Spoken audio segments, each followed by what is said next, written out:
శ్రీకాళహస్తి పట్టణంలో కాపు సంక్షేమ శాఖ ఆధ్వర్యంలో శ్రీకృష్ణదేవరాయల జయంతి వేడుకలు ఘనంగా నిర్వహించారు.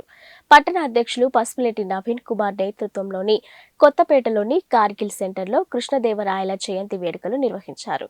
ఈ సందర్భంగా బలిజ సంఘం నాయకులు మాట్లాడుతూ శ్రీకృష్ణదేవరాయల కీర్తి ప్రతిష్టలు వర్ణించలేనివని, ఇక భావి భవిష్యత్తులో కూడా ఆయన చేసిన పనులు ఆదర్శంగా నిలుస్తాయని కొనియాడారు.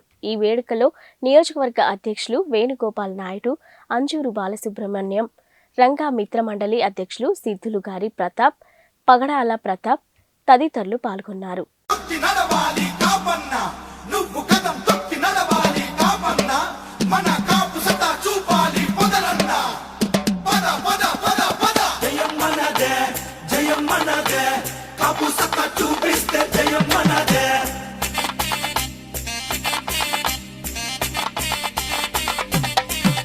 శ్రీకృష్ణదేవరాయల వారసుడా నువ్వు కథం తొక్కి నడవాలి కాపన్నా. జయం మనదే, జయం మనదే, జయం మనదే, జయం మనదే. శ్రీకృష్ణదేవరాయల వారసుడా నువ్వు కథం తొక్కి నడవాలి బలిజన్న, కథం తొక్కి నడవాలి కాపన్నా. కదులు కదులు కదులు కదులు కాపు సత్త చూపాలి కాపన్నా. కదలిరా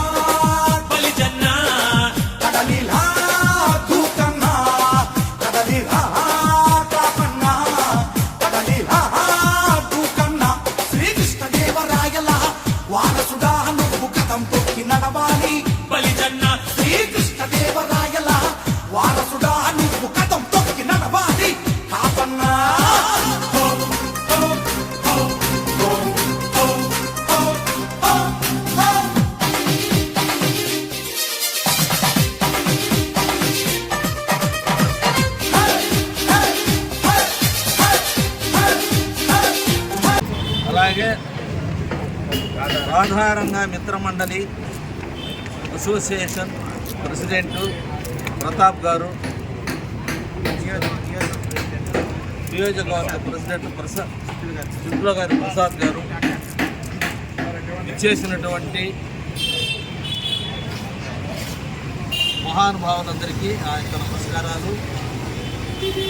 అలాగే ఈ కార్యక్రమానికి చేసిన మహిళా మతలకు కూడా నా యొక్క నమస్కారాలు.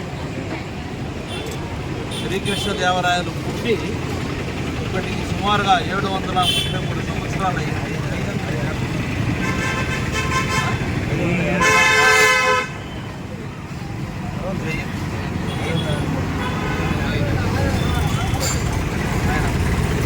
1489లో జన్మించాడు. ఆయన చిన్నప్పటి నుంచి యుద్ధ విద్యల్లో ఆరితేరాడు. సరే, తల్లిదండ్రులు గురువుల పెంపకంలో అన్ని విద్యలు నేర్చుకున్నాడు. కత్తిసాములో కానీ, మొల్ల యుద్ధంలో కానీ, ధనుర్విద్యలో కానీ, గుర్రపు స్వారీలో కానీ ఆయన మించిన వాళ్ళు లేరు. మహాశౌర్య పరాక్రమవంతుడు కృష్ణదేవరాయలు. 1509లో ఆయన పట్టాభిషేకం చేసుకున్నాడు. అక్కడి నుంచి సుమారుగా 20 సంవత్సరాలు, 1529 సంవత్సరం వరకు ఆయన విజయనగర సామ్రాజ్యం ఒక్కటే పాలించాడు అనేది కాకుండా మన యొక్క దక్షిణాది రాష్ట్రాలైనటువంటి తమిళనాడు, ఆంధ్ర.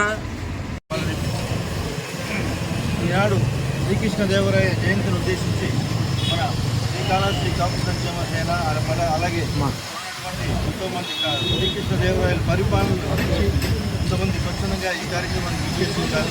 ఈ కార్యక్రమాన్ని చాలా చక్కగా ఏర్పాటు చేసినటువంటి టీం అందరికీ కూడా అభినందన తెలియజేస్తామంటే శ్రీకృష్ణదేవరాయలు సుమారు మనకు 540 ఏళ్ళు ముందులో పరిపాలించినటువంటి దక్షిణ భారతదేశమే కాకుండా ఒరిస్సా, తమిళనాడు ఇవన్నీ దక్షిణ భారతదేశం ఏకఛత్రాధిపత్యంగా పరిపాలించినటువంటి మహాప్రభు, మహాచక్రవర్తి.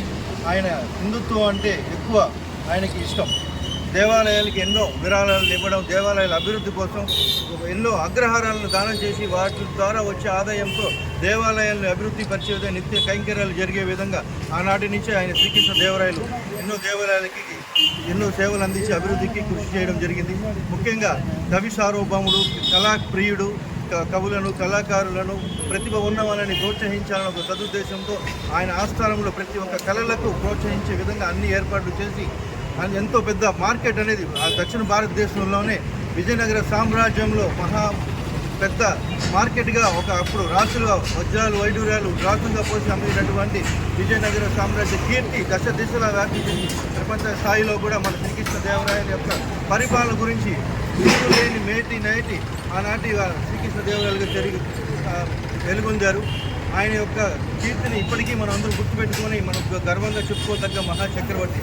నేను హంపీలో సుమారు 5-6 ప్రోగ్రామ్స్ నేను చేశాను. శ్రీకృష్ణదేవరాయలు వంశస్థుల 18వ తరం వారసులను, 19వ తరం వారసులను అందరినీ, రాజమాతాదేవి, లలితారాణి గారిని, శ్రీకృష్ణదేవరాయలు గారిని, ఇట్లా వాళ్ళ కుటుంబ సభ్యులందరినీ కలిసి శ్రీకృష్ణదేవరాయలు ఒక విగ్రహం అనే ఒక దాంతో అవార్డుగా నేను ఏర్పాటు చేసి దేశ స్థాయిలో నేషనల్ లెవెల్ అవార్డుని కూడా వాళ్ళ చేతుల మీదుగా ప్రారంభించి